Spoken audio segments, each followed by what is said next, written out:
তোমরা নিশ্চয়ই এতক্ষণে জেনে গেছো যে প্রাইমারির 2025 রিক্রুটমেন্টের ফর্ম ফিল আপ শুরু হয়ে গেছে। তো এটার জন্য প্রথমে আমরা দেখে নেব কী কী করতে হচ্ছে। তো চলো প্রথমে আমরা আমাদের গুগল ক্রোমে গিয়ে লিখব WBBPE। লেখার পরে প্রথমে যেটা চলে আসবে, দেখো প্রথমেই চলে আসবে এইখানে, দেখো এইখানটায় এই যে দেখতে পাচ্ছ এখানে wbpe.online.com আছে, এখানে আমরা ক্লিক করব। এখানে ক্লিক করার পরে তোমাদের সামনে একটা ইন্টারফেস চলে আসবে, যেখানে তোমরা কিন্তু খুব তাড়াতাড়ি ফিল আপ করতে পারো। তো প্রথমে দেখো এখানে একটা ইন্টারফেস চলে এসছে এই ধরনের, আর এখানে দেখো আমাদের প্রাইমারি 2025-এর যে রিক্রুটমেন্ট সেটা কিন্তু আপডেট করে দিয়েছে এখানে। আর এখানেই ক্লিক করতে হবে। ক্লিক করার পরেই দেখো এখানে কিন্তু একটা নতুন ইন্টারফেস খুলে গেল। দেখো এখানে কিন্তু লেখা আছে application for primary teachers recruitment 2025। আচ্ছা, এখানে ক্লিক করার পরে দেখো একটা নতুন ইন্টারফেস খুললো। এখানে কিন্তু কনফার্মেশনের জন্য কিছু কিছু তথ্য দেওয়া আছে। তো তোমরা ফর্ম ফিল আপ করার আগে এই তথ্যটা একটু ভালো করে যাচাই করে নেবে, কারণ এখানে কি কি লাগবে, কী কী জিনিস তোমাদের রেডি রাখতে হবে সেগুলো কিন্তু এখানে বলা হয়েছে। তো যাই হোক, ফর্ম ফিল আপ করার আগে আমরা কিন্তু একটু দেখে নিচ্ছি যে আমাদের কোন কোন জিনিসগুলো রেডি রাখতে হচ্ছে। তো প্রথমেই দেখো এখানে দেওয়া আছে ক্যান্ডিডেট ফটো কিন্তু এখানে দিতে হবে। তার জন্য আমাদের ক্যান্ডিডেট ফটো রেডি করতে হবে, সিগনেচার রেডি করতে হবে, আর এটা কিন্তু 5 থেকে 100 কেবির মধ্যে আমাদের রেডি করতে হবে। তো যাই হোক, আমরা কিন্তু এটা রেডি করে রাখবো। আমরা যে পরীক্ষার সময় যে ছবিটা দিয়েছিলাম চাইবো সেই ছবিটাই যাতে আমরা এখানে দিই, ঠিক আছে? তাহলে আমাদের খুব সুবিধা হয় আর কি। তারপরেই যেটা আছে, যেটা দেখতে পাচ্ছ এখানে 1 MBর মধ্যে কিন্তু আমাদের এই জিনিসগুলো কিন্তু রেডি করতে হবে। নিচে কী কী আছে একটু দেখে নাও। উপরে ছিল 5 থেকে 100 কেবি, নিচে কিন্তু 1 MBর মধ্যে যেগুলো জিনিস আমাদের রেডি করতে হবে সেগুলো হচ্ছে প্রথমেই যেটা রয়েছে সেটা দেখো ট্রেনিং ডকুমেন্টসের যেটা আমাদের ডিএলএড আমরা যে করেছি, ডিএলএড বা 4 বছরের বিএলএড যেটা আছে, বা স্পেশাল ডিএড যেগুলো করে রেখেছি আমরা, সেগুলো কিন্তু এগুলো আমাদের এখানে রাখবে। তারপরে যেটা লাগছে আধারের ফন্ট সাইজ, যেটা আধার ইমেজ সেটা। তারপরে লাগছে আধারের ব্যাক সাইড। তো আমাদের কিন্তু এখানে কী কী জিনিস রেডি করতে হচ্ছে দেখে নাও। প্রথমে ক্যান্ডিডেট ফটো, তারপরে ক্যান্ডিডেট সিগনেচার, তারপরে ট্রেনিং ডকুমেন্টস, তারপর আধার কার্ড ফ্রন্ট সাইড, আধার কার্ড ব্যাক সাইড, আর এজ প্রুফ ডকুমেন্টস।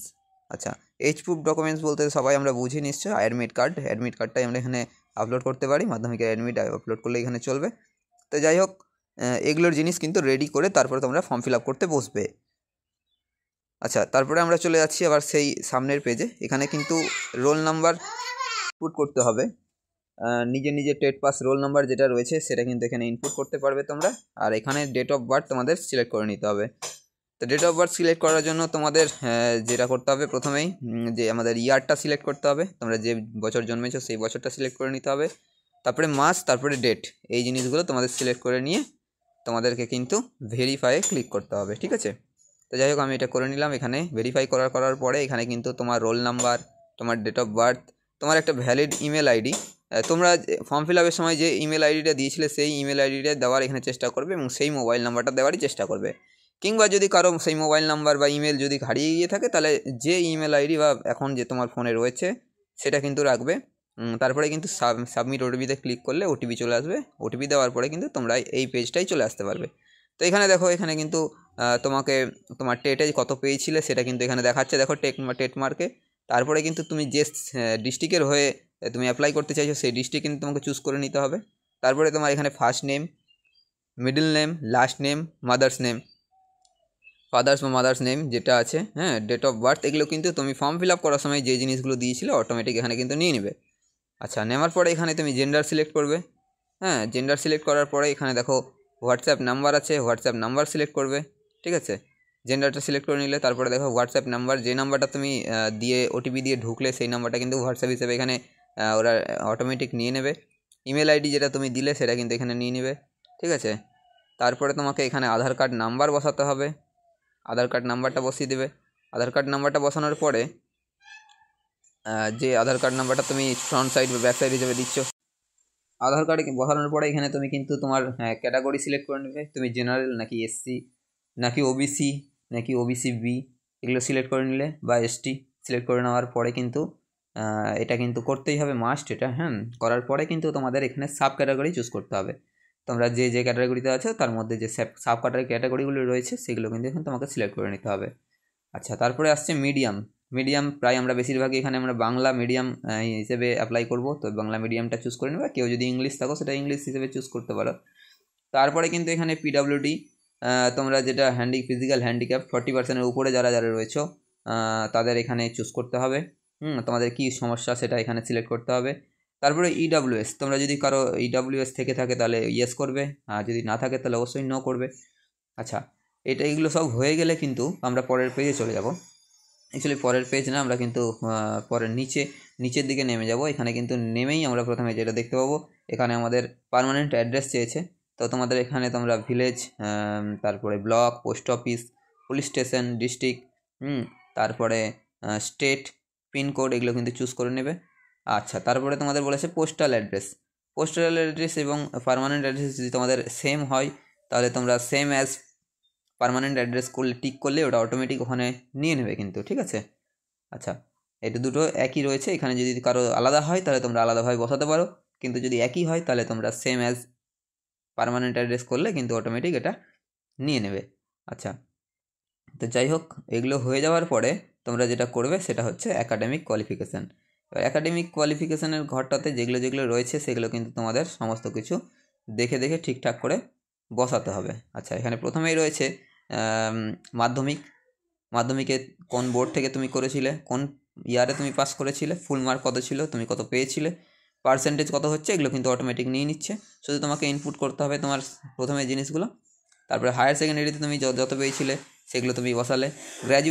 গ্র্যাজুয়েশন যদি কেউ শো করতে চাও তো অবশ্যই করতে পারো, আর যদি কেউ করতে না চাও তাতেও কোনো অসুবিধা নেই। হ্যাঁ, ঠিক আছে। তবে যদি কারো থেকে থাকে তো অবশ্যই করে দেবে, এটার জন্য এক্সট্রা কোনো মার্ক তোমাকে দেবে না।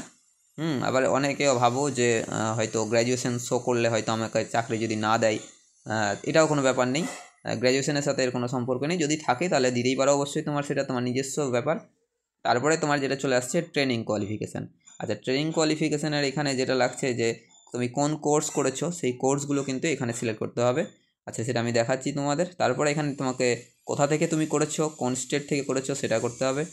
কোন ইয়ারে তুমি পাস করেছো, কোন বোর্ড থেকে কোন সিজনে করেছো, তুমি কোন ইয়ারে করেছো, কত মার্ক পেয়েছিলে, কত মার্কের মধ্যে পরীক্ষা হয়েছিল, সমস্ত কিছু এখানে সিলেক্ট করতে হবে।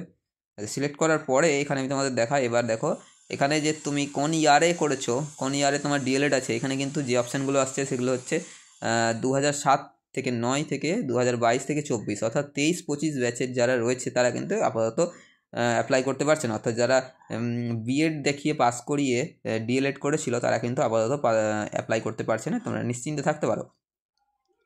আচ্ছা, আর যেটা হচ্ছে এই ইয়ারগুলোর মধ্যে তোমরা যে ইয়ারে করেছো সেটা তোমরা সিলেক্ট করে নেবে। সিলেক্ট করার পর তোমরা কিন্তু ফর্মটার দিকে এগিয়ে যাবে। আর যেগুলোই করবে খুব সাবধানে করবে, কারণ কখন ভুল হয়ে গেলে কিন্তু পরবর্তী সময় যদি ঠিক করতে না দেয় তাহলে কিন্তু সেই ক্ষেত্রে তোমরা অসুবিধায় পড়তে পারো। তো যাই হোক, তোমরা করার আগে কিন্তু ভালো করে দেখে নেবে। আর এখানে দেখো 22-24 ব্যাচই কিন্তু লাস্ট, ঠিক আছে। যে সেই হিসেবে তোমরা নিশ্চিন্তে থাকতে পারো যে অন্য 23-25 ব্যাচ যদি ঢুকে যায় নাকি, তো আপাতত তারা অ্যাপ্লাই করতে পারছে না।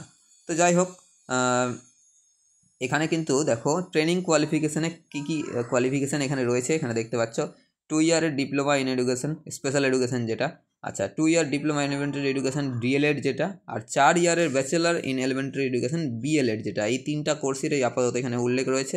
এর বাইরে কোনো কোর্স কিন্তু এখানে অ্যাপ্লিকেবল না আপাতত, এটাই খবর আর এটাই করতে দিচ্ছে। তো যাই হোক, এটা করার পরে কিন্তু তোমরা একদম লাস্ট পেজে চলে আসবে, যেখানে কিন্তু তোমাদেরকে প্রথমেই বললাম ক্যান্ডিডেট ফটো, ক্যান্ডিডেট সিগনেচার, তারপরে ট্রেনিং, আধার কার্ডের ফ্রন্ট, আধার কার্ডের ব্যাক এবং এজ প্রুফ ডকুমেন্টস, এগুলো কিন্তু তোমাদের আগে থেকে রেডি করতে হবে। রেডি করার পর এগুলো কিন্তু তোমরা আপলোড করে দিয়ে সেভ অ্যাজ এ ড্রাফট করে নেবে, বা তার আগে তোমরা একবার প্রিভিউয়ে ক্লিক করে প্রিভিউ করে নেবে, সমস্ত কিছু ঠিকঠাক আছে কিনা একবার চেক করে নেবে। চেক করার পরে কিন্তু সেভ অ্যাজ ড্রাফট করার পরে ওখানে কিন্তু তোমাকে কন্টিনিউ করতে বলবে, এবং কন্টিনিউ করার পরে তোমাকে টাকা কাটানোর অপশান দেবে, এবং তুমি কোথা থেকে টাকা কাটাতে চাও, ডেবিট কার্ড থেকে নাকি ইউপিআই থেকে, সমস্ত কিছু অপশান এখন অ্যাভেলেবেল রয়েছে। তুমি সেখান থেকে টাকা কাটিয়ে নিতে পারো। তোমরা যে ক্যাটাগরি সেই হিসেবে তোমরা টাকা কাটাতে পারো, ঠিক আছে। কাটানোর পরে তোমাদের ফর্ম ফিল আপের কিন্তু কনফার্মেশন একটা মেসেজ এবং মেল দুটোই তোমাদের মোবাইলে চলে আসবে, ঠিক আছে। এই ছিল সম্পূর্ণ প্রসেস ফর্ম ফিল আপের। তো যাই হোক, তোমরা করার আগে কিন্তু এইসব জিনিস রেডি করবে এবং খুব ধীরে সুস্থে কিন্তু করবে।